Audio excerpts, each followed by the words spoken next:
It's WWE SummerSlam 2019. It goes down live Sunday, August the 11th from Scotiabank Arena. You can also watch it on the award-winning WWE Network. I'm Chris, and I'm joined with my good friend Jimmy Korderas, and we are going to be giving you guys predictions for the matches that go down this Sunday.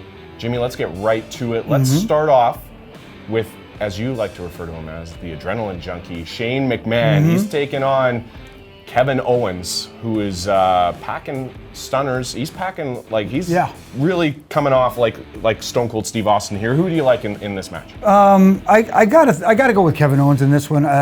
With all due respect to Shane-O, who I've known forever. Shane doesn't get enough credit for his in-ring work. I mean, I think he's better than a lot of people think he is. The fact that he's the boss's son also is a detriment and kind of turns people off. That being said, Kevin Owens has got a mission, and I like the mission he's on. I like his current path.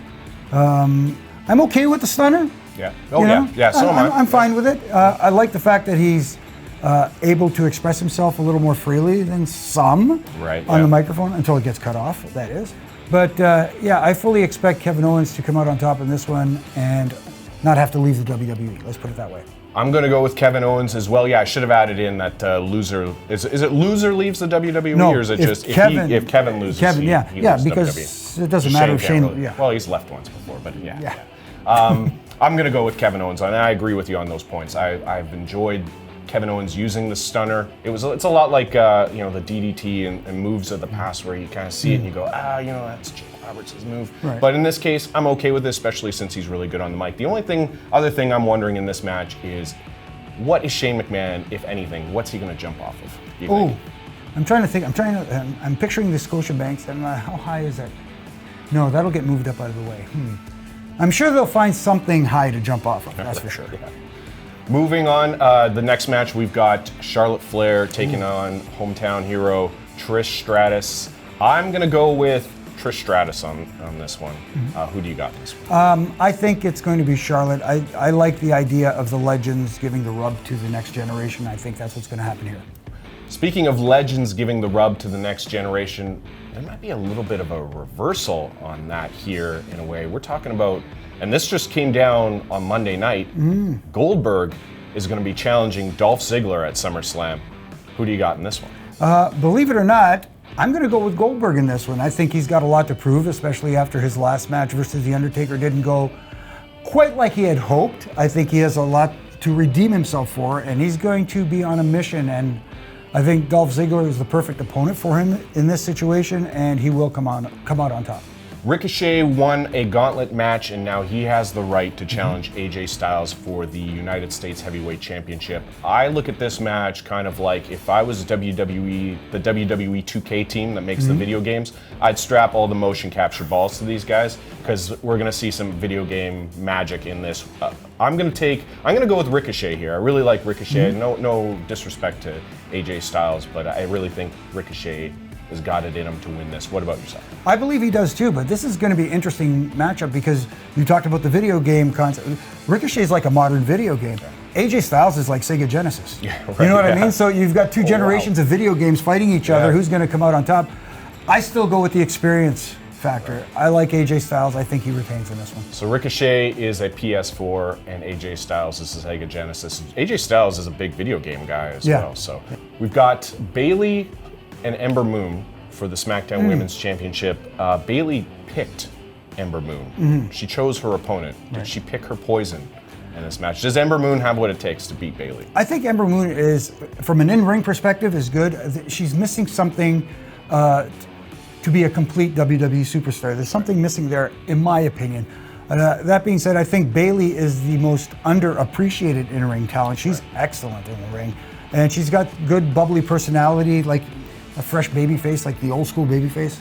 I hope Bayley comes out on top in this one, and you know what? I'm going to stick with that. I think Bayley kind of has that female John Cena thing going, if that makes any sense. I don't know how you compare John Cena to being a female, but whatever. I'm going to go with Bayley to retain the title on this one. Let's stick with the women's championships. The man, Becky Lynch, she's going to be taking on Natalya, another hometown product, maybe a home country product here, not hometown. And this is for the Raw Women's Championship submissions match. Who do you got in this one? As much as I'd like to take Natalya in this one because I think she's put in her time, she deserves it. She's just as responsible for this women's revolution as anybody on the roster and doesn't get the credit for it. So as much as I'd like to see her be rewarded for that, I kind of have a feeling that the vision going forward is Becky Lynch as Raw Women's Champion, so I think she retains. Yeah, Natalya's been one of those solid competitors. She just always has a good match. I mean, she's using the sharpshooter, and Bret Hart's always been my hero. I kind of want to lean towards Natalya, but I mean, Becky Lynch, though, fellow redhead. I don't know. I might go with the man here. Speaking of the Hitman, can you imagine how nuts the place would go if he were to escort Natty to the ring? Yeah. What if he turned on Natty? No, that's no. Because like we're talking about SummerSlam 1994. I remember Natty's dad turning on Bret Hart and helping Owen. I mean, he kind of made the turn there at King of the Ring '94, but he really cemented it at SummerSlam '94. I know, but I don't think Bret has it in him. No, yeah. Becky Lynch's boyfriend, Seth Rollins, challenging Brock Lesnar for the Universal Championship. We've seen, Seth Rollins get beaten down by Brock Lesnar viciously twice now. But he keeps getting up and he keeps showing this fight. What do you expect to see from Seth Rollins against Brock Lesnar in this match for the Universal title? It's funny because you mentioned the relationship between Becky Lynch and Seth Rollins. So would Seth Rollins be the man's man? I think that's how it works out. Is that how it works? Yeah. I'm trying to figure this thing out. Yeah, I don't know how you write that on Tinder or any of these dating apps.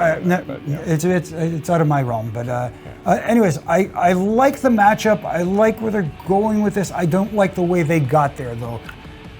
I would have liked to have seen less of Seth this week, going into the match and leaving more doubt as to whether he would be fit enough to compete on Sunday. That being said, he did guarantee sheepishly that he was going to win the match and win back the Universal Championship. And usually when a good guy does that, it's almost guaranteed it will happen. I'm not convinced this time. No, I'm not. Well, I mean, he beat Brock Lesnar pretty convincingly at WrestleMania. They've had a history, these two guys. They've wrestled at Battleground. There was a Royal Rumble triple threat match a couple years back. And of course, the whole cashing in at WrestleMania play button that Seth Rollins did during that match. And that led to Brock Lesnar cashing in his Money in the Bank at Extreme Rules. You know what? I think I'm gonna side with you on this one, though. I think you're picking Brock Lesnar. I'm picking Brock. I think I'm gonna pick Brock as well. I know Seth Rollins is my man, but I don't know. I don't know if he can do it again. Last match that we're gonna talk about is this one's for the WWE Championship. This is champion Kofi Kingston defending against Randy Orton. These guys have history. I believe it was back in 2009. Somewhere around there. And Kofi Kingston got the better of Randy Orton.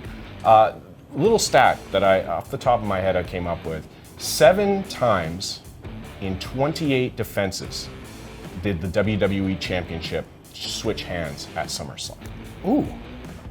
So that's a quarter of the time. Yeah. So the odds, the odds really. I mean, that's interesting. If we're talking about baseball stats, a batting average that's probably decent. It probably keeps you in the major leagues. Batting 250. Yeah. Keeps you in the majors. But I don't know. Like, does that stat, will we actually see Randy Orton come out on top against Kofi Kingston? The odds are in his favor. Is what I'm saying. I would not be surprised because, as JBL has said many times in the past, if you were to take a sports entertainer and build them from the ground up, the blueprint would be Randy Orton. Yes. And I know a lot of people out there have been battling me on Twitter and trying to tell me, well, Randy Orton is so boring. He's not boring. He's just that damn good. He's incredible. He was successful back in 2004 at the last SummerSlam that was held in Toronto. Yeah. But that was for the World Championship, World Heavyweight Championship, the big gold belt. We're talking, in this case, about the WWE Championship. Right. I would like to see Kofi Kingston retain the title, but I don't know, there's something about Randy Orton that I like. Like you said, he is sort of like the prototype of a WWE superstar. What are your predictions? You can leave a comment, let us know what you guys think. What's going to happen this year at WWE SummerSlam?